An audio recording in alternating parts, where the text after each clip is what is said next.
So thank you again for that introduction, and I'm sorry I can't be with you in person today.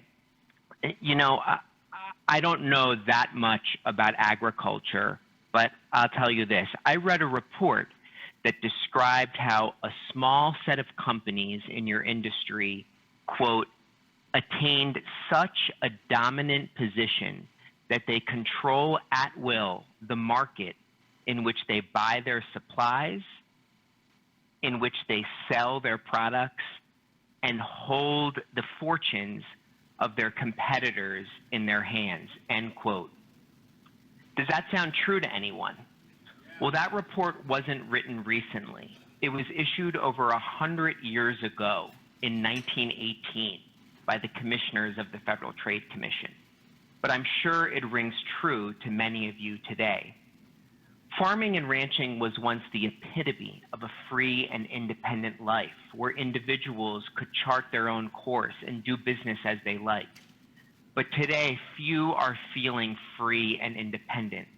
Instead, your lives are dictated by the regulations and orders imposed by corporate giants far from your own land and even outside the U.S. COVID-19 has made this even more acute. Many struggle to get their product to market. Dairy farmers are dumping milk while long lines form at food banks. Supply chains are so fragile and family farms are quickly disappearing.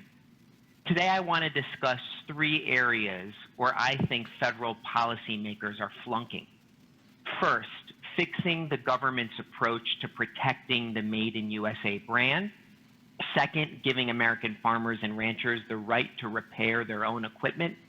And finally, ensuring that we halt abusive and anti-competitive practices and vertical integration, which will be made even easier by the USDA's efforts to gut the Packers and Stockyards Act protections in its latest rulemaking.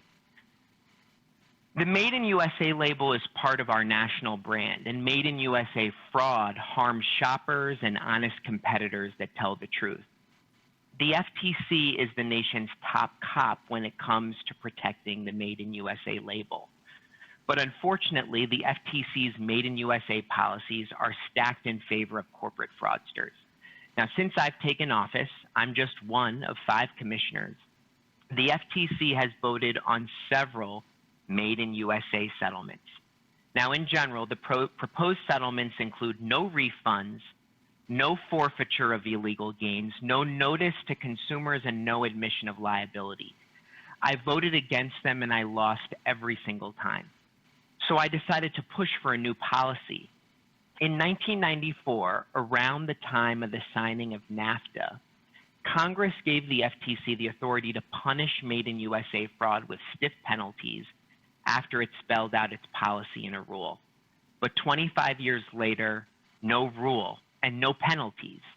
So last year, I proposed issuing formal rules that clearly prohibit this Made in USA fraud, codifying our long-standing policy that unqualified Made in USA claims can only be made when a product is made all or virtually all in our country. These rules are currently open for comment, and I encourage you to weigh in with your views. And once finalized, it will change the calculus for lying on labels. But even if we turn on this penalty switch, I'm concerned that the USDA could be a problem. Under the Packers and Stockyards Act, the FTC has clear jurisdiction over retail sales of meat. But a handbook published by the USDA's Food Safety and Inspection Service says that it's okay for meat to be marked as a product of the USA as long as the meat is processed in America. That's not right. Companies will try and defend themselves from FTC and state law enforcement actions by pointing to this USDA handbook. We all need to make clear that claims about Made in USA must follow FTC standards and are subject to those penalties. Another issue I hear that is top of mind during this COVID-19 crisis is the right to repair. Healthcare facilities want to repair ventilators and other life-saving machines. Consumers want to be able to fix their home appliances and mobile devices. And farmers and ranchers want to be able to maintain and service equipment like tractors. When we buy and pay for a product, that product should be ours. But companies are finding new ways to pick our pockets, selling us products that stop working and forcing us to pay them more to get them working again. Sometimes that means not providing software updates for older phones, which can make them obsolete. But another way is to make it harder for you to repair your own devices by not publishing manuals or by forcing you to go to an authorized repair service. Many of you have probably faced your own issues with this, and John Deere has famously fought against giving rural America the right to repair, and the FTC needs to fix this. In 1975, Congress passed a number of reforms to warranty law and gave the FTC the power to enforce it and issue rules. The law generally prohibits companies from conditioning a warranty on using specific parts or by limiting who can provide service, like repair services, on the equipment or device. This helps to ensure that we have choices. The law generally only applies, though, to personal or household use, and it won't apply if there's no written warranty. Now, many states across the country are considering right to repair laws, and the FTC recently held a public hearing on right to repair. And I hope that it will start a process at the federal level to take more action, and I know many of you are counting on the FTC and others to fix this problem.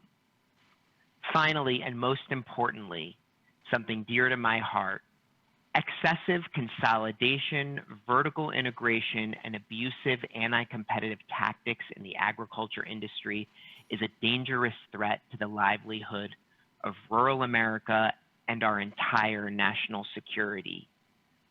COVID-19 is a stark reminder that the United States must have a stable food supply that relies on a fair and competitive family farm system.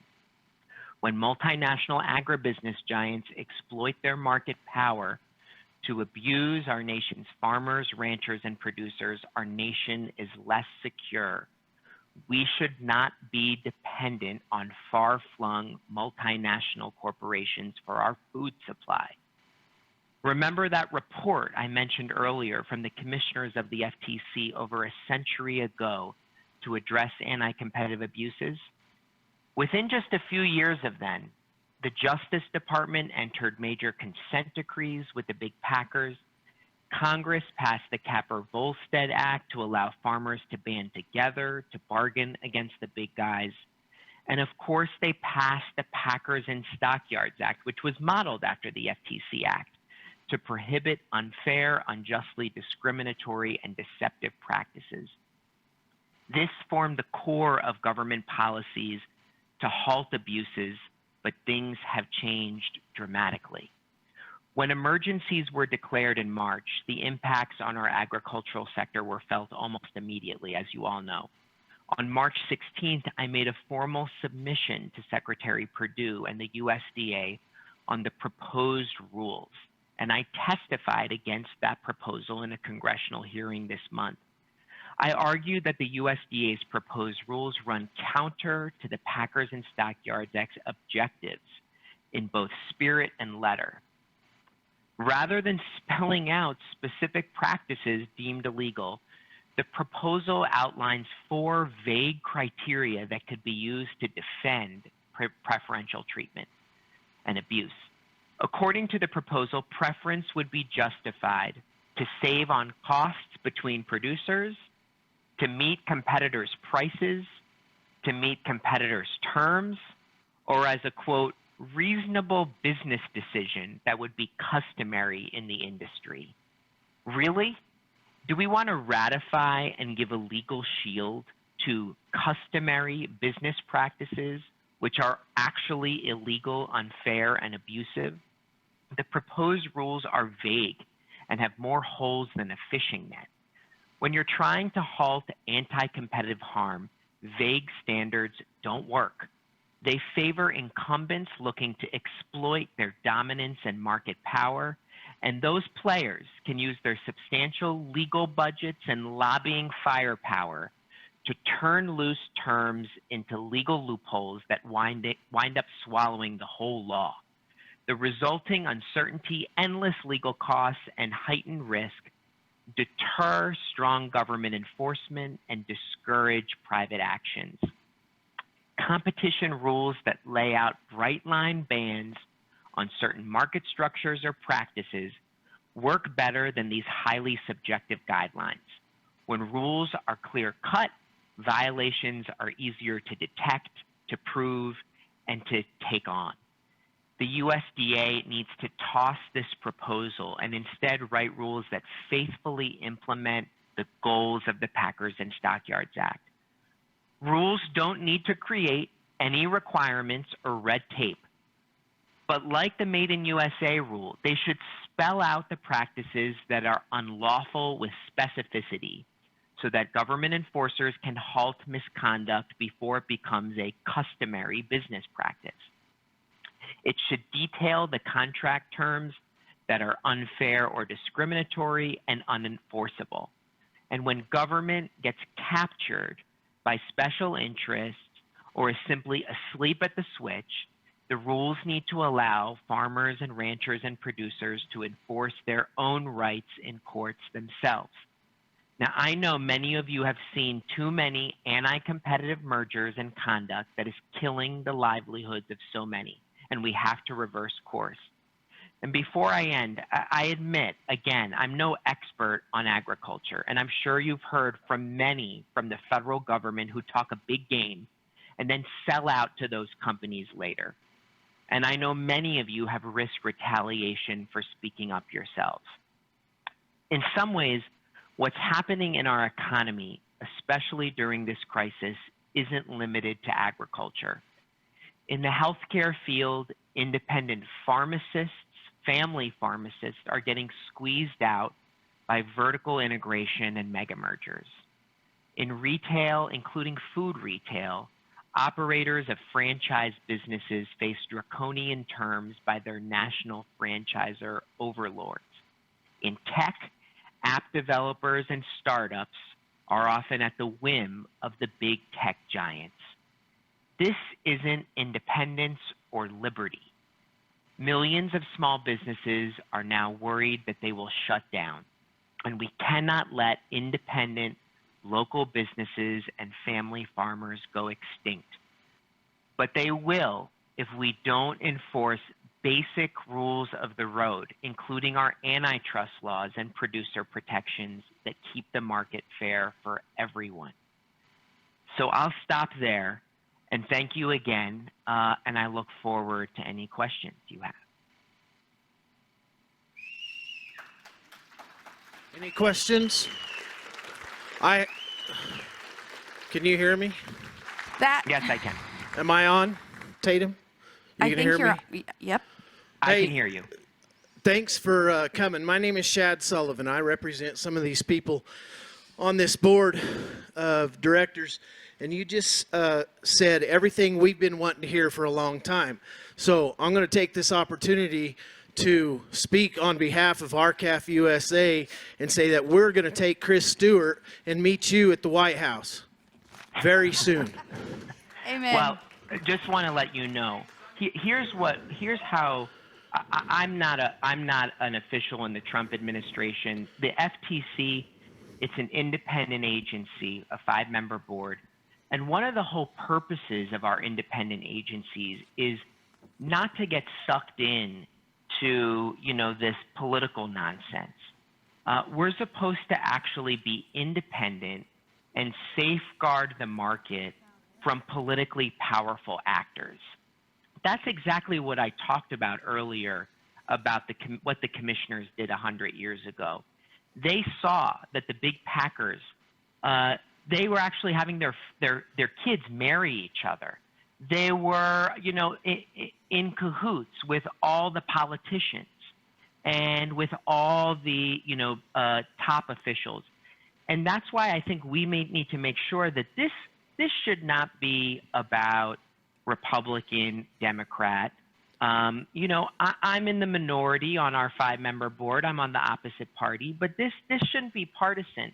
This should be about enforcing the law that's on the books. And here's what has happened. I have actually written, before I took office, I wrote a report about the revolving door. And some of you know this concept. It's when people go in and hold these government offices, and the purpose of holding that office is so that they can trade up for some job to go to one of the companies that they regulate now. And this is part of the soft corruption. Both parties, our whole government, it's been going on for years. And that's also one of the things that I hope you fight against. Thank you. Any questions?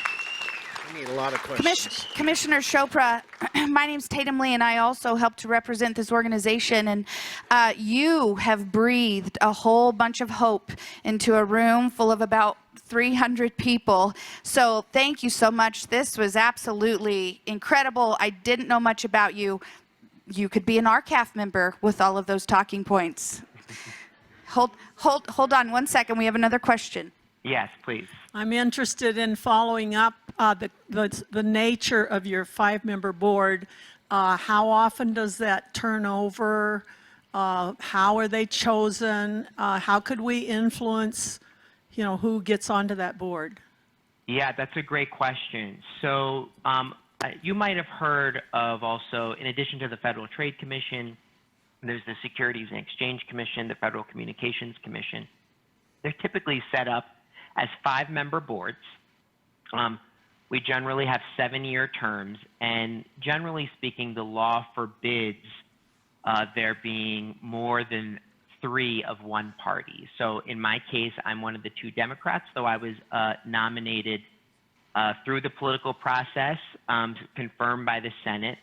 And one of the things that I really want to make sure you all are thinking about is over the past 40 years, the FTC has become really irrelevant in the way the markets work, including in agriculture.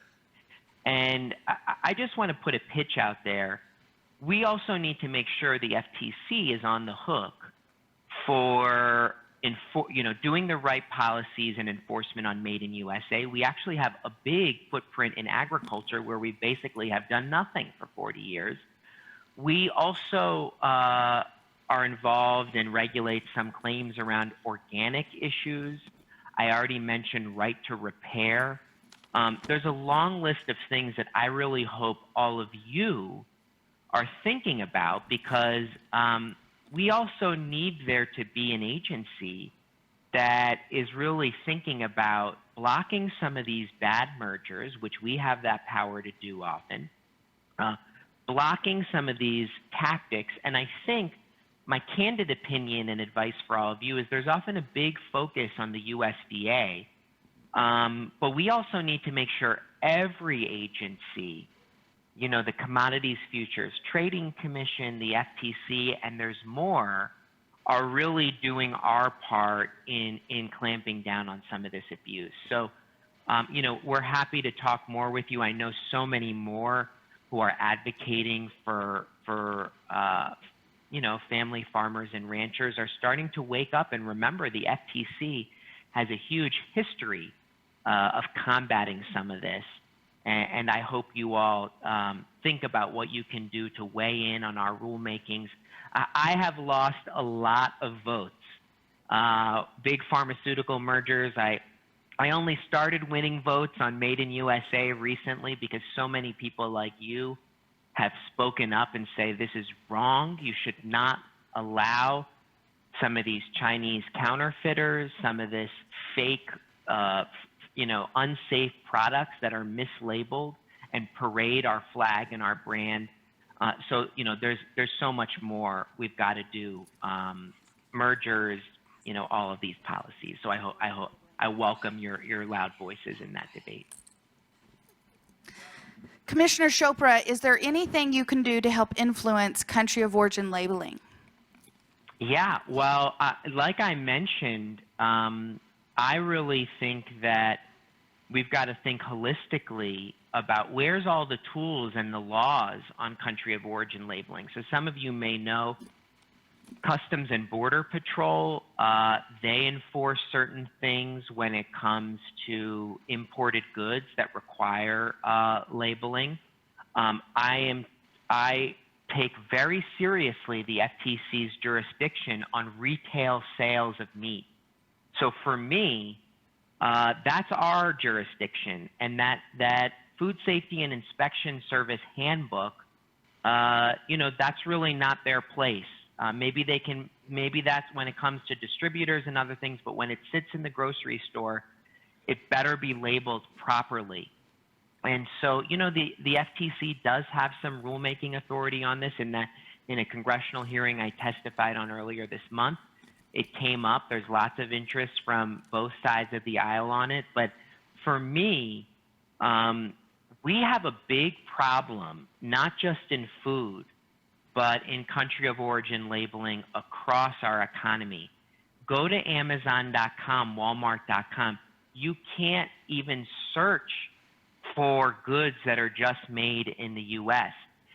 I am seeing, even things that are related to PPE and things related to public health and COVID that are clearly coming from China, but are mismarked, or there's no marking at all. So I think there's two strategies. Obviously, many people think about changing our laws, but also each agency has different authorities when it comes to putting those requirements into place. One of the things that I think a lot about is I want us to work more with Customs and Border Patrol to seize some of this mislabeled product at the port and detain it. Because one of the problems is once it gets into our supply chain, these distributors and retailers, they all dump it in one bin, and you can't tell it from apart. So it has to, before it enters the border, we need to get that right. I don't know if that is responsive to your question or not. Yes, it is. And one more question here that somebody had just sent me was, how can we help you as an organization? There's other commissioners on your panel.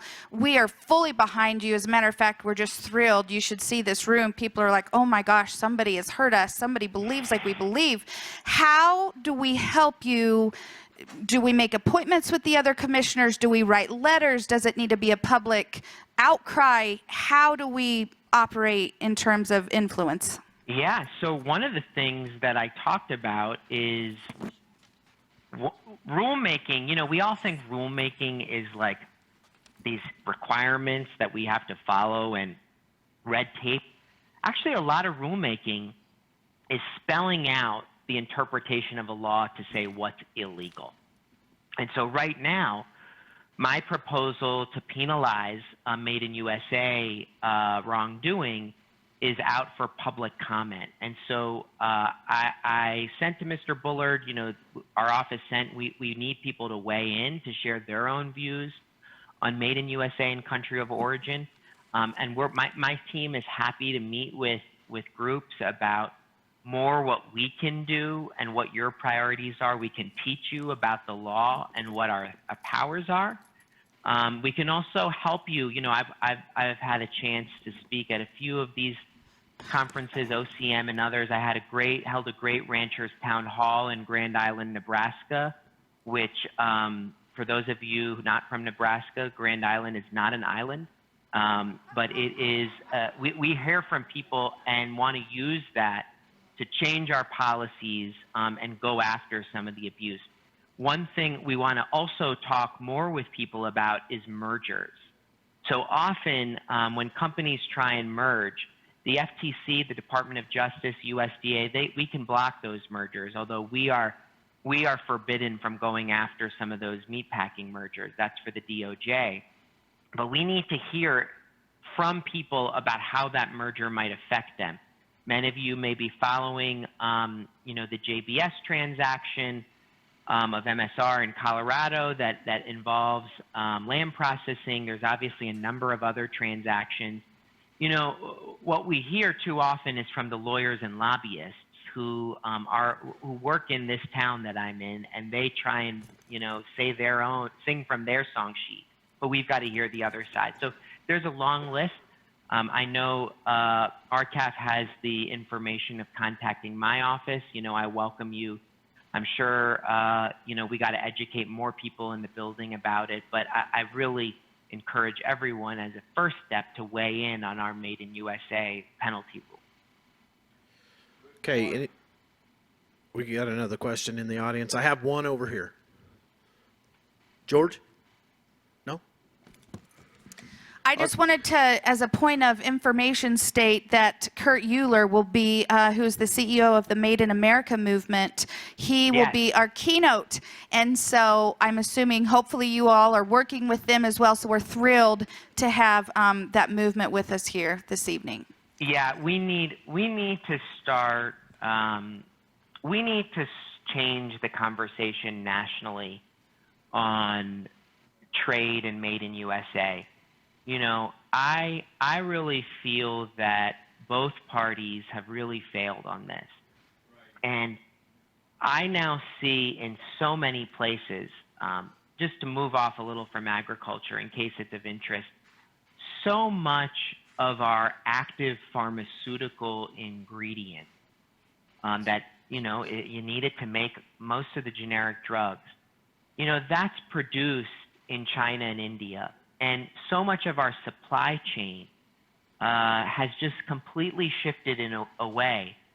And what's happened is there's been this view that that's efficient. Well, what's not efficient is when we have shortages and we have, dairy farmers dumping milk while grocery stores in some parts of the country are empty. So we need to make sure that we're not thinking just about this sense of efficiency that, only helps the big guys. We have to also think about our value of resilience.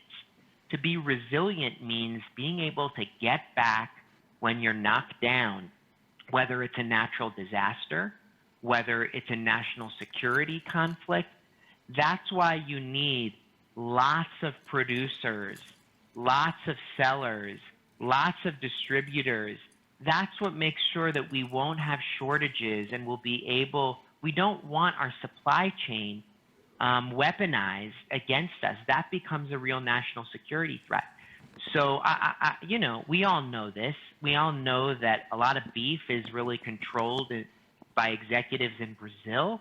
We know our pork is owned, ultimately by a Chinese conglomerate. And our food supply should not, the terms of it should not be dictated by far-flung firms. We need local control of it. And of course, we're not opposed to trade, but that trade needs to be on fair terms, and it needs to make sure that it's not hollowing out our industrial base, our agriculture base, and especially right now, our pharmaceutical and medical supplies base. So, Made in USA to me, many of you, I can't see you in the room, but I'm sure many of you like me had parents or grandparents that moved to this country really to embrace and be part of a productive, the promise and freedom and liberty. And I just feel that's going to be taken away if we allow some of these goods and our food to be masqueraded with our flag and the Made in USA label when it's just wrong. So yeah, I'm really glad you have Kurt speaking, and we've got to mobilize on this. What? Last question, Commissioner Rohit or Chopra. Yeah, so just so you know, my name's Rohit, like row like a boat, hit like a ball, and Chopra like Oprah. Perfect. We didn't run through those talking points before. It's okay. It's okay. I'm used to it. No worries. Thank you. Now I'm telling you're a South Dakota boy. I think I heard that. I'm from, it's so funny. We really think that there's this big kind of urban rural divide. I grew up just a few miles from Philadelphia, but I think part of this is, I think some of these powerful companies, they actually are purposely trying to divide us. They're trying to raise suspicion, between parts of our country, and the beneficiaries of that have been the big corporations who get to dictate the rules. So, I hope we can get everyone, no matter where they live, South Dakota, Philadelphia, wherever, we all got to be on the same page about this. Fantastic. Last question. Well, I've just got to thinking about all the pharmaceuticals, the vitamins and that stuff that are made in China and shipped over here. How do we tell whether we're getting that stuff when we're buying it? Yeah, and it's really, it's become so front of mind during COVID, because so many people have switched their purchasing to online, Amazon.com, the others. And if you're a brick and mortar store and you sell a mislabeled product, you actually have some liability, while these online companies, the big ones, they can escape accountability. So we've seen some analyses that show that, there's even a large percentage of goods that have been recalled, like, unsafe toys for kids, that flow in through these websites, and people aren't able to tell where the seller is. Some of you might know on those websites, you can you see the product listing, but sometimes it might be shipped by a third-party seller, and then you don't even know necessarily where it's being shipped from, even though the listing might look like it's the genuine product. And so we've got counterfeit goods, we've got counterfeit food, and that's part of, as you think about your own push on country of origin and made in USA, think big about food, medicine, toys, all of it, because it's important for our health and our safety, for our kids and our families, and that's the way you can create new alliances, and hopefully, we can win on that. Commissioner, this is Bill Bullard. There were reports that the Federal Trade Commission may have been invited to engage in the investigation by the Department of Justice and USDA regarding the huge disparity that occurred as a result of COVID between the price of beef and the price of cattle. Was the FTC asked, and are they involved in an investigation into the cattle markets? Well, I don't know the specifics, but generally speaking, when it comes to mergers and some of that anti-competitive conduct, the FTC doesn't have criminal authority, and some of the things you mentioned sound criminal to me. But I want us to get involved in more. One of the things that we heard from Senator Baldwin and Senator Hawley was a push for the FTC to use one of our authorities to launch an industry-wide investigation. So this wouldn't be about a specific merger or a specific, practice. This would be to study the whole market, kind of the way the commissioners did it in 1918. Because after that report and the passage of the Packers and Stockyards Act, the FTC got stripped of a lot of its authority on antitrust in agriculture, because the big companies actually said, oh, no, those crazy FTC commissioners, we can't let them have too much authority over us. But, I think we've got to get ourselves back in that game. Commissioner Rohit Chopra, thank you very much. Please come back next year. We hope you're here live with us. We have so enjoyed you, and we just thank you for going to bat for farmers and ranchers. I really appreciate it. And please, please, please, make it a point after you go home, whether you live in South Dakota or far away, make it a point to figure out how you're going to push the FTC. Please follow, please follow us on Twitter. Mine is Chopra FTC, Chopra FTC. figure out ways to weigh in on rulemakings, and we'll work together and hopefully, bring those voices to the table. So thank you again, and I'm so sorry I couldn't be with you. We're not allowed to do any official travel yet. I can't see your faces, but, I feel your hearts, and, let's fight.